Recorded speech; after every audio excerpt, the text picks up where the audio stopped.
गुड़े पैरी बिछल भेड़ी के सुखा चिंगिरी और काने कानो फूल गुड़े पैरी गोलाल कुमुड़ा बड़ी ए धन लाल कुमुड़ा बड़ी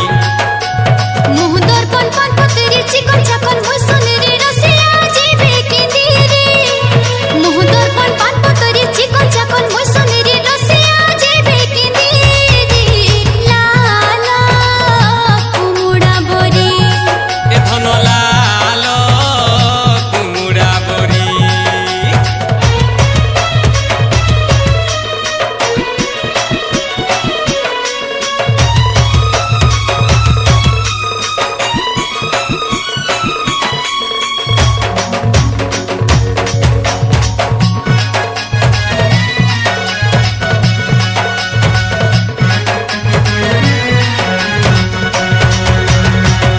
एने पर्वत तेने पर्वत मझी अच्छे झुलनाल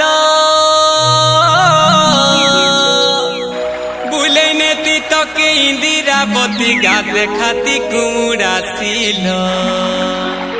अरे ने पर्वत तेने पर्वत मझी अच्छे झुलनाल बुलेने तीतक इंदिरावती गा देखाती कुमुड़ा सीलो जनी फूल कैसी काकेरी नाई देव आमकु पासरी जनी फूल कैसी काकेरी नाई देव आमकु पासरी मुई धंगरा के तुई धांगरी मुड़े हिरी पिनी बाले चाउरी मुई धंगरा के तुई धांगरी तोर मुड़े हिरी पिनी बाले चाउरी गोलाल कुमुड़ा बड़ी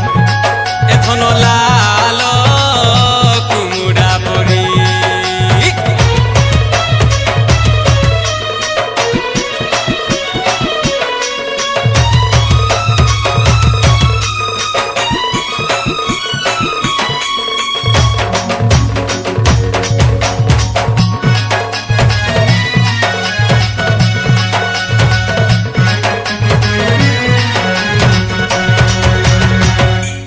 अरे दोसरा एला कुड़े पुरी गला तो के भी मुई बिहा नहीं हेले बिहा जिमा उधुलिया माघ मासे कलितिया